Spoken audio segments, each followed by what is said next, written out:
Talafatulo Samoa Entertainment TV may for itula. Ay usimayal fa fonga sa pupo na tamua. O fale a lupo malepa masale pa ngai tu malo momua sa tufa tino I tupe o vaenga momua la ulua emiliona tala. Peta ai o tupe na tufa I tangata palo tau fale a lupo sa mo fai fa atu anga fa maoni le toi nol tia pula fa atusa il vaenga momua miliona le pa masale panga sa umisa taimi o fa atali sona fa momonga pena fa pefeo na fa onga. Ai o tino I tupe na tufa I fale a lupo o le tangata lava na tele na tia pula sa tele fo ia na taitala. O nā tau ngā maumanga o sele sele ai le tumalo, ma whanau mai ai isi taitala, ai o le mawai o tā mafa o sa uma, ma whaawau mai ai I le taimi o le miliona lona lua. Me tai o le whaingale nā lea na whaataitai I ai le tele o I tumalo I le tunu, ina ua tatala le awa nuai la tau te whaonga ai vae o le miliona, mo le tatongi ina o pili a onga o whanau, wa onga I le universite ma watu iai e la tau komiti si aki tupe. O le tele fo I tu malo, o lo ngā lulo e ai komiti la tau te whaia wha atawa o loa mna umia a inga talo sanga o wha o ngā iai si aki tupe. O tō tina o komiti isi tangata na mua lava o utupe I le miliona tala, e awa ese lava fo I le vai ngā tupe o le miliona le tu malo e tutongi ai, wha atasi ai ma le to tolu e wha afoeina le ofisa, pe tai. O amatai nei foi, o na tofo tangata pālota o whaleata tolu, e whaamanuianga o le miliona o tūwhati ai pepa tala o loa e o ailato e whaata wane o loa, e ati na e ai ai ngai pei o na whaatino ai, e komiti a isi fo itu malo. Ele ima ustata wawano al whaipule pol taitai fono o komiti o whaleata tolu, ai o lona whaipule le ala ipule rimoni a yafina I a tau, ile Samoa Observer, o pepa tala o loa ta ilima se lau tala al tangata pālota o lona I tu malo o toi titi uma, e whaata wai mea whai ngā ruenga po mea whale, ai o tangata ele I maua se pepa tala o loa e whaata lima o leisi taimi. O wha manuianga ia o manui ai au lotu I o loa whaata ue pe o whale ie no fua malau e wha o ngai a inga o le au lotu I o lato whaalavelave ai tutongi, pe o na whai ele ka le sia wha putuputonga Kirisiano Samoa I tula ele o whale ata lua, ai o moli mawina mai, le manui ai fo ele au lotu a Livingstone I vai tele, I no fua fo I malau e sa ili tupe ai, o le lato fo I vaenga mai le miliona tala, a le lato fo I tu malo fale ata tolu. Inisi o tala, o le tawa o le tusawa li imata maita I le gender equality, lea nanga I ai le talanoa le ambasa Australia mo mata upu tau gender equality, Miss Stephanie Coppers Campbell, ina o ia asia siatu I le Samoa Victim Support Group I tuana I mato, po le toko manga mo e pupua ngā tia. Na mo le mawina I le asia singa le fale o le sakura. E whetauile o atua Miss Campbell, o iai le tina malana pepe whaato a te atu I le fale mai. O le fale lea na fausia wha apitoa lava, mo tina e sulu wha iatu malato whanau, I le loto au le Campus of Hope I tuana I mato, a se ava noa foi. E whaasoa atua e le SVSG, Samoa Victim Support Group I lana au onanga,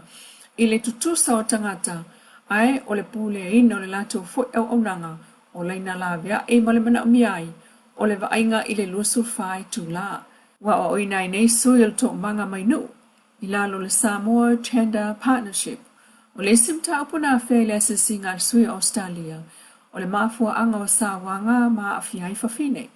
o le lea yo se tupe tango lima iai, o le mativa ma le lima vai, o fsosoani falta mau ainga, e mawai e fafine a avanoa I le whainga o whaai unga, e pei o na whanau mai iai le polkalame, o le noftane, mo le sitia o soifuanga o so umai ainga. Sauno ai le presidente o le Samoa Victim Support Group, sili ni ulina jang e amana ia le sao, o le whapaanga ma le vai fafo, ma whaatau inga al malo Australia I lana tautua, ua o se fsosoni telefoni ai le sitia o ngā ruenga whaatino, a le Samoa Victim Support Group. O le pese ua whaingo o le nuu o whaatali, ma le pese ua whaingo o le whaamangalo ma whaangalo, nisi na o whaatunga, o lo momoli atu aina ngono o le whatupese le sunga Avia, o le Avia Brothers. Na amata pese mai le sunga Avia whaatu a se fulu tausanga, I pese o le lato lotu, I lana tala mau o maiene, o tolu ono tausanga o soifu ai wasili el se lau ana ia lavo pese, sa tusi, fatu ma whaalawe loa. Wano foma wainei le ali ipese Australia ma o ngai fa misionare ma sui ai fo I ina fatunga wa nga iai lana pese. Lana tali mai tato fatal noanga usu I fefilo yei nei lana tustusi I pese wa so uma ma vi inga o le tua ai le ongalo ya te ia le au fai pese le paneta o le ola. Na fa alongo ma mawai o na langona fia pese ai olona tau a inga le ali pese la uloa I ona fo taimi o anseto fale moe. Sa amata o na poe ana pese I Leilua female fitu ma faala wiloa lunga so ta inga tele vave. O tupe maua fai masao lona ainga tamau ainga o Samoa e au fiai ma le atina ina o lona ia lava ainga e le fawina lea o le fale o lon tina. O le fatuina o la ngona ma fa upunga o se pese e le tasi pe lua aso e fatino I le ngā ruenga. Ai mo le taimi nei e lua pese lo nganua I le li o avia e whaatatau leo langa whao ngā ina mo le lii.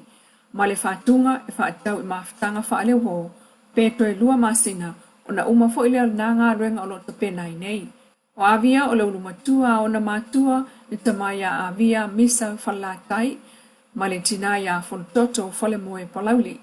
O mo o ngan whatu pese I a mana tua pealon tama, na tuk ma lo le luafes fulvalu, wala yona whaingole au whai pese le avia brothers, e na le tasi lo na uso ma ona tua whawhine to alua.